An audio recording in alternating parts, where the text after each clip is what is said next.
Welcome for this new AI for the Planet session in direct live from the Paris studios.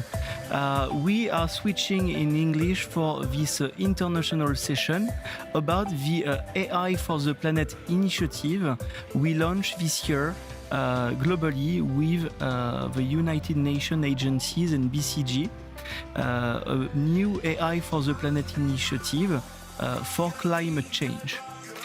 To speak on that amazing topic and very important topic, we have four guests with us today. We welcome on stage here in the TV studio Dr. Marielza Oliveira, Director for Partnerships and Operational Program Monitoring, Communication and Information Sector at UNESCO. Welcome, Dr. Marielza. Thank you. Thank you to be with us. We welcome also here in Paris in TV studio Hamid Maher, Managing Director and Partner at BCG Gamma. Welcome, Hamid. Thank you. Thank you very much to be with us here on stage. And also we have two guests based in New York City and connected remotely with us today. We welcome Reina Otsuka, Digital Innovation Specialist, Nature, Climate and Energy at the UNDP. Welcome, Reina. Thank you. Pleasure to be here. Thank you very much to be with us from New York City.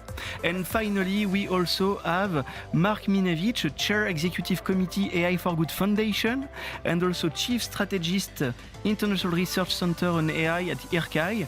Thank you, Mark, for being with us. Thank you very much. Pleasure. And I will be participating to this roundtable as a founder of AI for the Planet and CEO and co-founder of Startup Inside. So extremely happy to have all of you four with us today. We start with a very important question here. Why is AI in climate change an urgent topic for public and private sectors leaders to consider today? Reina, maybe you can start on that question. Sure. Thank you, Damien. So, I'm sure a lot of us read the recent IPCC report, which really states that our near-term efforts on both the mitigation and adaptation to climate change is really critical to stay below the 1.5 degrees, but also to minimize its impact.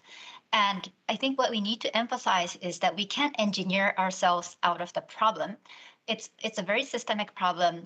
It's one thing to reduce the carbon footprint across your value chain, which is in itself, it's a great endeavor. But in addition, we have to transition to sustainable energy sources. We also need to change the agriculture and our food system so that it doesn't contribute to deforestation and unsustainable land use. We also need to start thinking of different ways of investing into infrastructure and urban transport. And all the while trying to lift 1.3 billion people out of multidimensional poverty, we also need to start providing access to electricity or energy to 1 billion people who still don't have access to energy.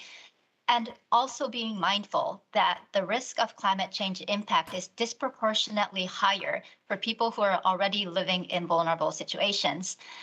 And so UNDP actually is operational and supporting countries in 170 plus countries and territories. And we see a lot of application for AI coming up. There's a lot of things that can happen because we need to monitor and automate smart natural resource management. We need to be able to do traceability and detect deforestation or illegal activities. We also need to have a robust measurement, reporting, and verification system to be able to activate the carbon finance and the green finance so that we can actually do all of these things to mitigate and adapt to climate change. And of course, risk-informed investment is extremely important. So, and all the while, again, we must do this while creating green digital jobs, working toward our common agenda. So I think it's this complexity that makes it really urgent, and we have to scramble right now in order to make things happen in time. Thank you, Reina. Hamid, maybe you can also speak on that topic? Sure. Last COP brought companies and governments to move to action. The thing is, from our experience, we see that decision makers, be it public sector leaders or private sector leaders, they face challenges to actually move to action and decide on this topic. We believe AI can help them move to action.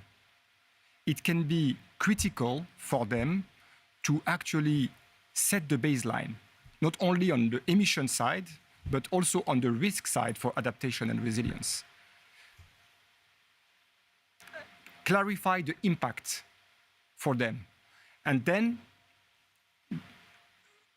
make sure to build concrete action plans that are sound economically, but also safe in terms of mitigation of the risk.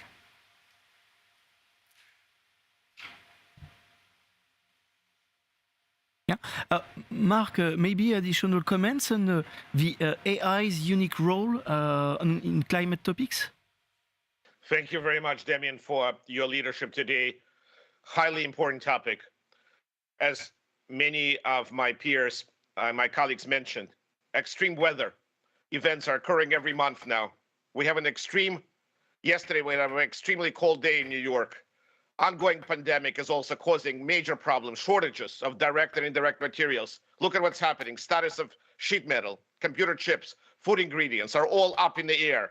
We are in the precipice of either complete disaster or a brave new world.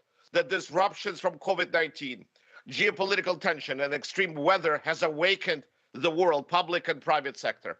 Around the world, innovators that are gathering today and people that are hearing us all over the world are working to fight climate change with very unique AI use cases to help prevent wildfires, mitigate environmental risks posed in vulnerable hotspots, drone surveillance monitoring, predictive technologies, to make our planet more livable, more resilient for decades to come.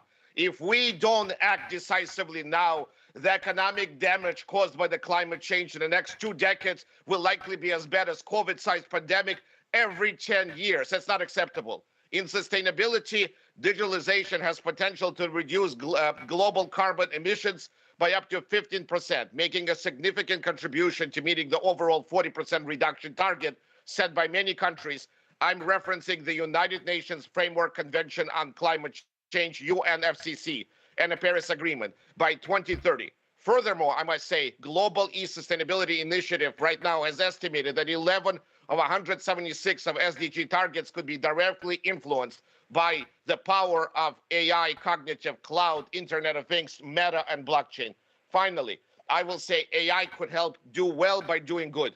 Social impact, as Hamid mentioned, is one of the most important business imperatives in the world today. Yes, it is. Climate change, deadly diseases, food supply dwindling natural resources. It is compelling us right now, compelling the world to transform how they operate, transform how to promote and foster AI technologies to reach full potential. We must focus on those technologies for the betterment of all of us. Those advanced innovations are going to focus on including climate change business. We must be reinvented on how they capture value in the marketplaces by adding social impact metrics to every value proposition. We need that as well.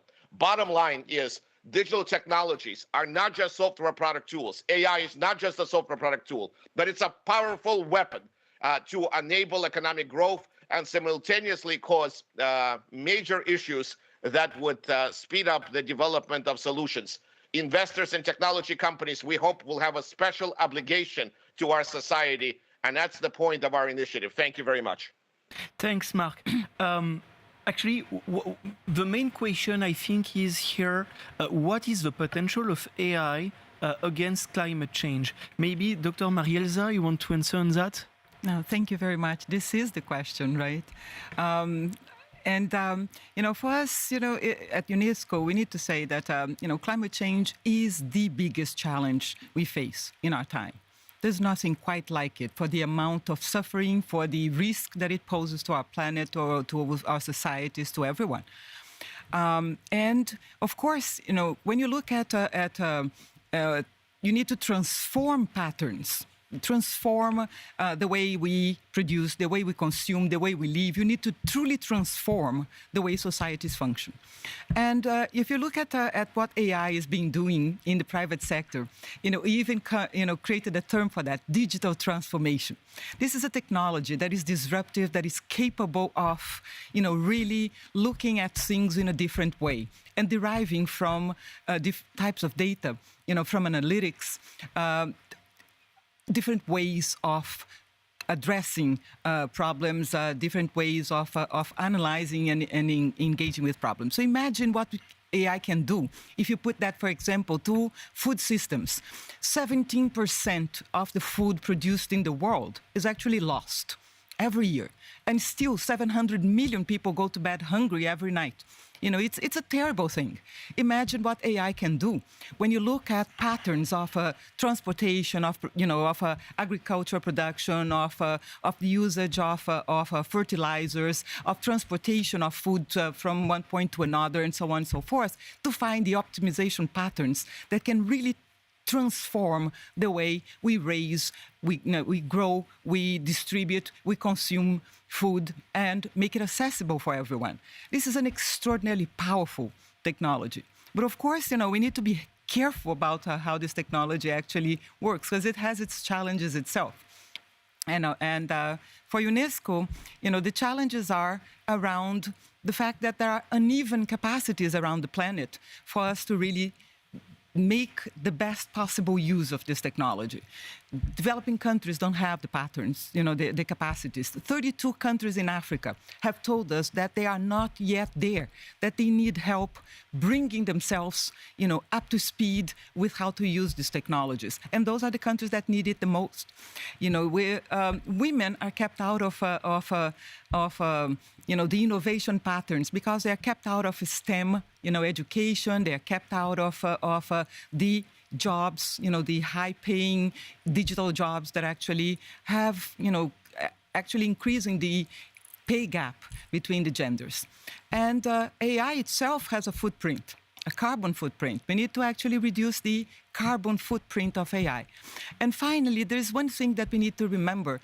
When we deploy AI, we train models on data that has been collected over patterns of unsustainable consumption and production. So a big challenge for us is how do we decarbonize the content, the knowledge in big data, so that we can, when AI is used, it actually can be used to really think of sustainable ways of production, consumption, and living for everyone, because we need that. The potential of AI is clearly huge here on this topic.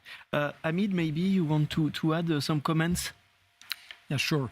At BCG, we leverage Gamma, our AI powerhouse, to actually work on climate, and we are deeply committed for just transition and for adaptation and resilience.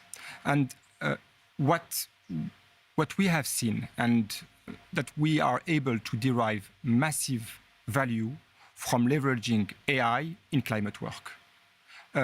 AI can help you on the decision-making and moving to action process. It can help you measure better, simulate better, and it can help you move to action and integrate in the process you put in place optimization levels. You can also embed in infrastructure, as it has been mentioned before, IoT to capture data, so you are able not only to operate better those infrastructure and those operational processes, but you are also able to anticipate risk, climate risk. And I'm talking about critical infrastructure that needs to actually be more resilient to extreme events. So we really think, if you take another key example of what we do with AI for climate change is on the decarbonation and the mitigation side. We leverage AI to set the correct baseline fast for emission. And scope 1, scope 2, scope 3, it's really a massively complex problem to solve. Not all the companies are able to do it, or they will spend a lot of time. AI can reduce this time and reduce the effort. To actually be able to understand what it would take for you as a company or as a country to decarbonate, you need to be able to simulate. And these simulation tools, AI can actually power them up. And last, once you have decided what to do, you need to be able to follow on the progress you're making on emission. Again, leveraging sensors, leveraging models can help you actually make sure that what you have promised to the world is actually happening. Let me give you a second example on adaptation and resilience. We are helping countries like Kenya or Philippines work on drought or sea level rise. If you can think about how complex it is for a decision maker in those countries to understand what is going to happen in terms of sea level rise in a whole country, leveraging satellite data, a sea level rise model coming from academia. There are a lot of scientists working on this, but being able to leverage them so we can bring that knowledge to decision makers to understand what are the direct impact of those physical risks on population, on economic activity, on infrastructure, at a very granular level, because in each location, you will have a different answer. And then what is the socio-economic impact of this? And then decide, okay, if I apply this level or a seawall, for example, what would be then the mitigation I get on those socio-economic impact? Then you are able to build a national adaptation plan based on analytics, based on facts, and that can actually be prioritized in terms of levels with what we call the socio-economic return on investment. So this cycle is a data-driven cycle. How we can help decision makers, country leaders, company leaders to actually make rational decisions to actually tackle climate change and launch adaptation plan to become more resilient. That's what we see. But that is not easy. Why it is not easy? First, because if data exists, it's very fragmented. If you take any of those problems, you will find various sources of information, or for some country, no source of information available easily, at least. Second, the model exists, but they are hard to calibrate. So as Marielza just said, clearly, we need to help those countries that do not have those capabilities yet to actually build them, because they need to be autonomous for that. And the third problem is that there is a wealth of methodology that are applied, but we lack a little bit collaboration to actually set a standard on how to actually measure the physical risk, how to build a national adaptation plan, how we can actually make sure that when a company says that they are going to abate by 35% their emission, it is actually true. So we need collaboration, we need coalition to make that work. There is another topic for me which is quite important, and I think it has been mentioned. Giving access to the South, to the global South, is important. So when we think about decarbonation solution and how we can build AI product that can help to decarbonate, we need to think about them. When we think about adaptation and resilience and how to model physical risk, for example, we need to make sure that those countries also have access to this, because we live, as Mark said, in an interconnected world. So if there is a physical risk striking somewhere, it will hit you wherever you are. Thanks, Hamid. Mark, maybe a very short comment on the potential of AI before we start presenting AI for the Planet.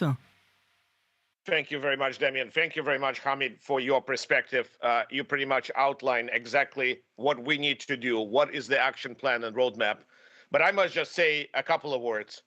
in order to tackle the climate change and resource scarcity with artificial intelligence and any other technology, we need to mobilize public sector.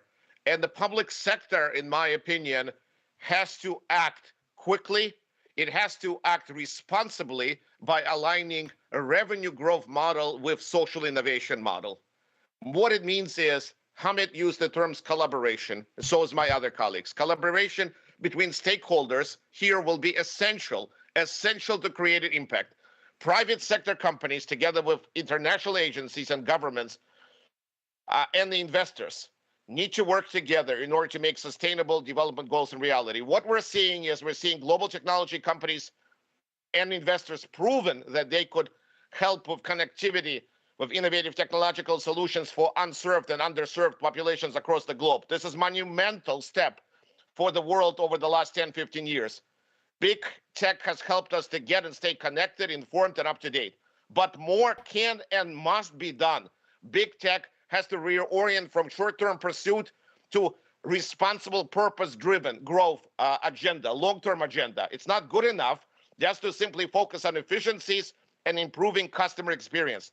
We must shift the attention and efforts on social innovation and climate change to have positive impact on society. And just a few words, AI absolutely will be the major enabler of the core climate change. There are multiple benefits out of that. First, AI is capable of impacting decoupling, such as increasing environmental harm, including CO2 emissions, leveraging massive amount of data, learning algorithms, as well as sensing devices. Emissions can be halted in energy sector by using AI technology to forecast supply and demand of power, improving schedules of renewables, focusing on maintenance of transportations. AI solutions can enable us more accurate traffic predictions, optimization of commercial transportation, modeling, demand shared mobility options. Also, we're also seeing major decoupling that could and will occur of economic output from the volumes of resources from the environment, such as materials, water, and land. When it comes to AI applied in food systems, we're now hearing about food shortages. It can help better monitor crop yields, reduce the need for chemicals, access water through precision agriculture, minimize food waste through forecast demands, and identifying spoiled produce. Finally, there are solutions that we could put to use, and we will. AI for net zero waste solutions. Waste reduction is one of the key areas true power of AI could be leveraged. AI for environmental intelligence, better climate change predictions. AI has helped researchers gain 89 to 99% accuracy in tropical cyclones, weather fronts, and atmospheric rivers. This is by the study of Columbia University Climate Institute. Drones and environmental monitoring. This is a big area where drone surveillance of forests is very much needed. Using AIVs to effectively monitor vegetation and land over large areas, helping scientists and researchers to create large data sets, helping them to understand how climate change is affecting the world's most critical resources. Finally, food supply chain optimization and improved agriculture, as I mentioned, is key right now. It's key around the world. So thank you very much. And I think that AI certainly has a huge potential in this major challenge. Now, the potential of AI against climate change is huge. That's exactly what we understand here. And that is why we created AI for the Planet, to accelerate AI solutions against climate change.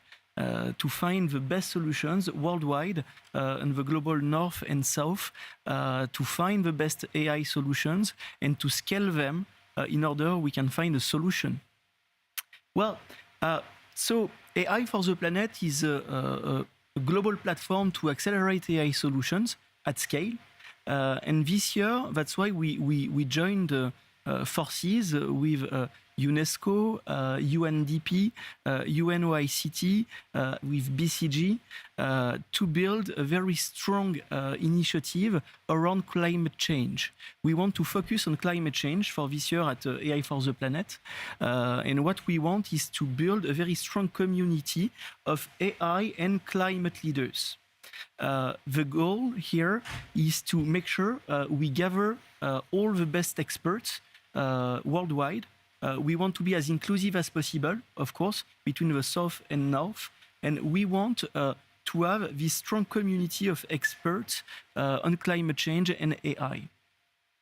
So that's why we build a steering committee with UNESCO, UNDP, and BCG to answer to these questions.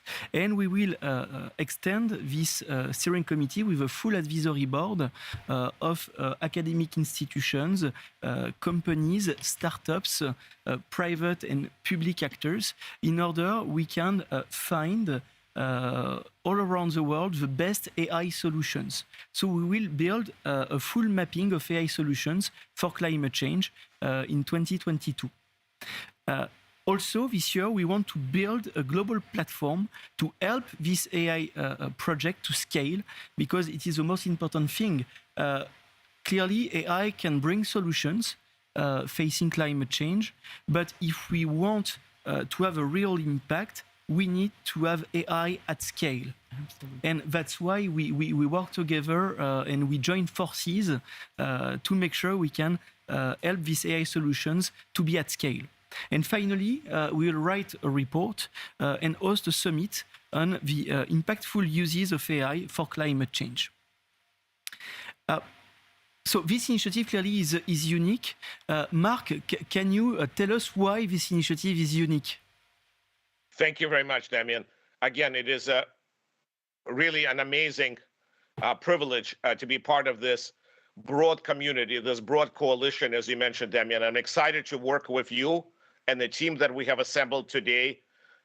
Not everybody is here today, but the majority of the key founding members. And I applaud the work that UNESCO is doing with Marielza under her leadership, Arena and Robert Up under her leadership in UNDP, Hamid as the BCG partner under your leadership, and Damien, obviously, your leadership as well.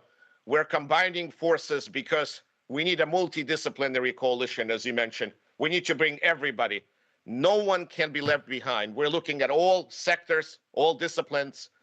We're looking at all communities that are essential to drive the potential of AI to combat this really massive problem of climate change at a scale. So we are convening, as Damien mentioned, not only are members of the steering committee made up of a number of agencies at the United Nations and others, including my own foundation, including the Foundation of AI for Good, which we're honored to participate, but we're also convening a diverse and global coalition of different agencies, NGOs, impact investors, corporations, research institutes. We're going beyond what has been on the market. We think this problem cannot be solved by one entity, by private sector, or by government. It has to be solved in the coalition. It has to be solved by think and do action across geographies and disciplines.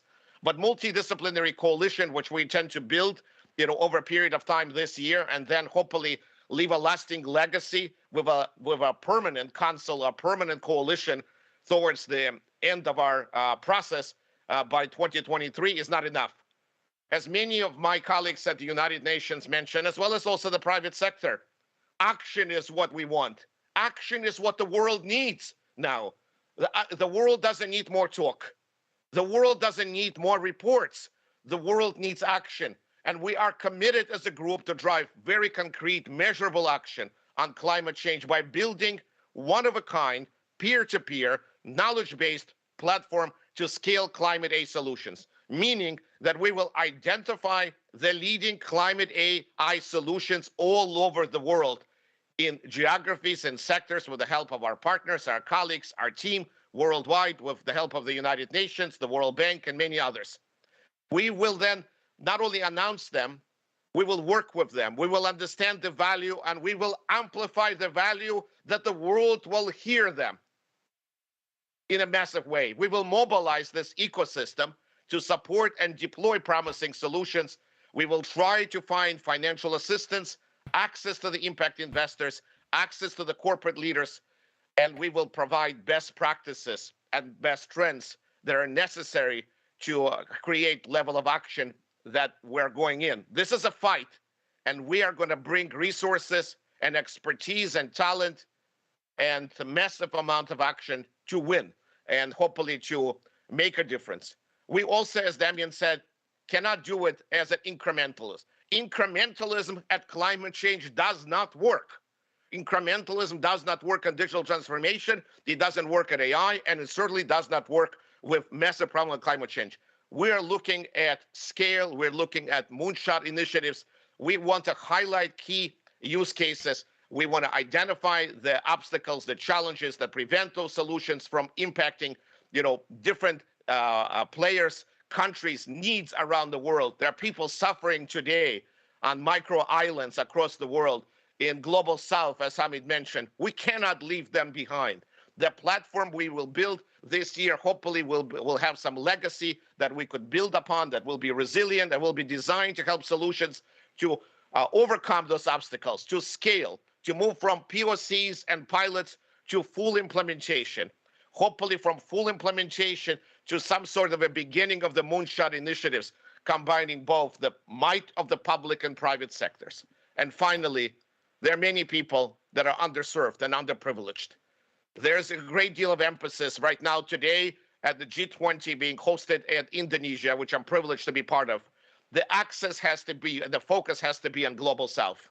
The solutions to combat climate change must address the needs of the Global South, most vulnerable communities that are disproportionately impacted by the physical events of tornadoes, of storms, rain, issues with their agriculture, food supplies. We will emphasize global access. We will make sure that they benefit in aspects of the climate AI solutions, leveraging AI and capacity building to deploy those solutions at scale, specifically for Global South. And that's why we are taking the multidisciplinary approach of the coalition and the council, actions and action-oriented platforms, not just research, which will be a part of it. We intend to have an event at the end of the year or early 2023. But most importantly, we want to put out a platform that is meaningful. We want to do it at a scale, and we want to make sure that elements and there's accessibility across Global South. Again, privileged to be part of it with you and amazing brains that have gathered here today, live in Paris and across the world. Thank you very much, Mark. We fully agree with you. We have to be action-oriented, and AI for the Planet is here to be a platform to scale AI solutions for climate change. Dr. Marielza, why it is so important for UNESCO to be involved in this initiative?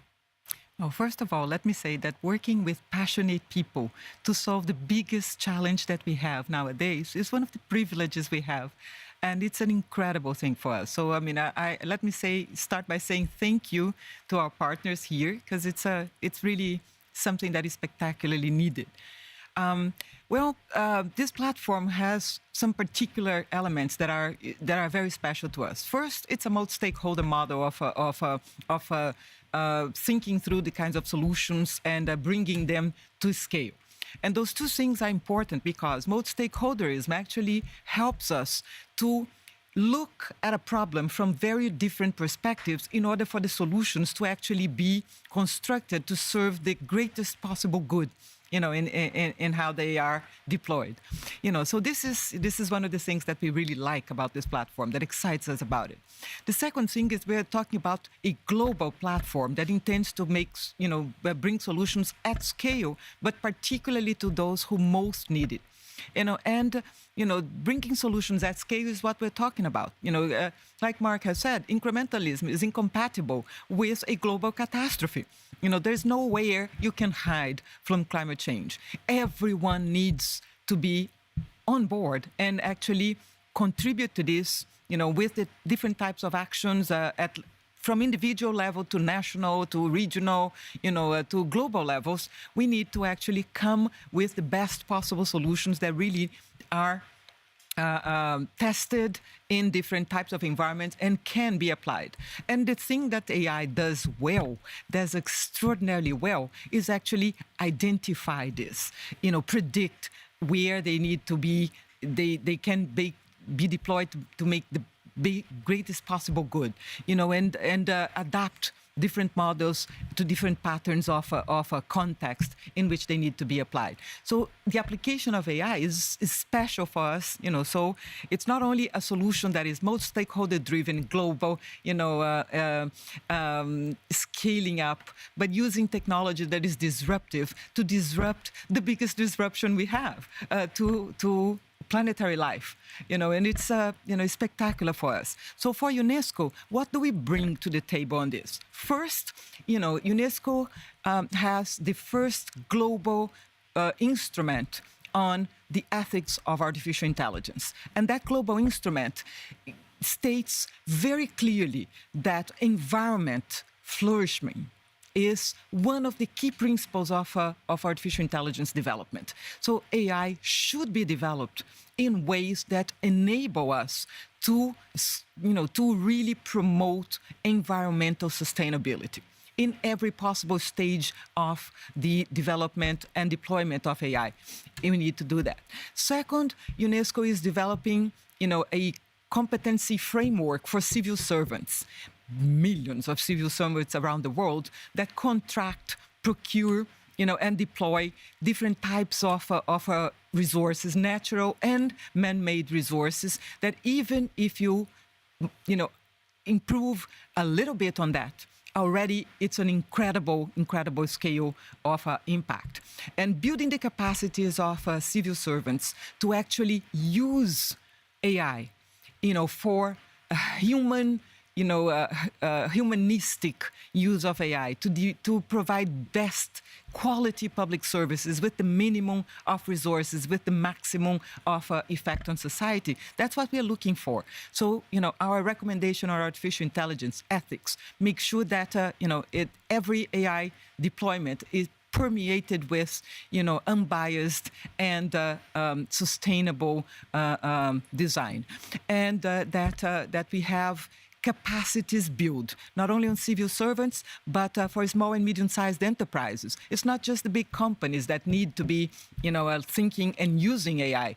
The largest number of companies in the world are the small and medium-sized, the smallest businesses. They have the least capacity, but we need to enable them, to create the conditions in which they can participate in this global transformation that we need.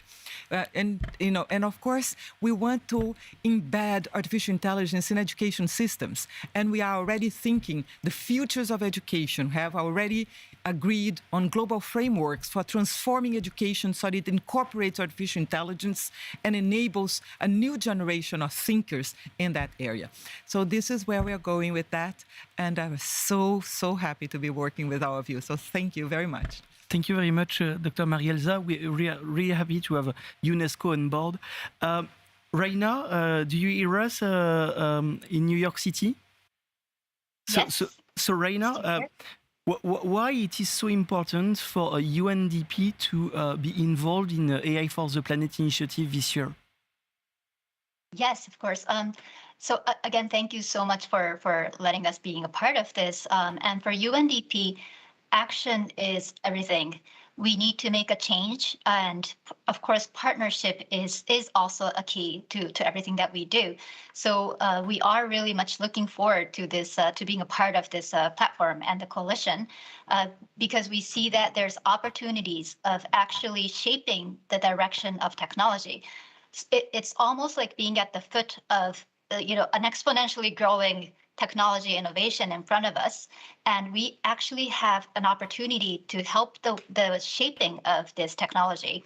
So I think for UNDP, we are really excited to be potentially providing some use cases for these scale-up.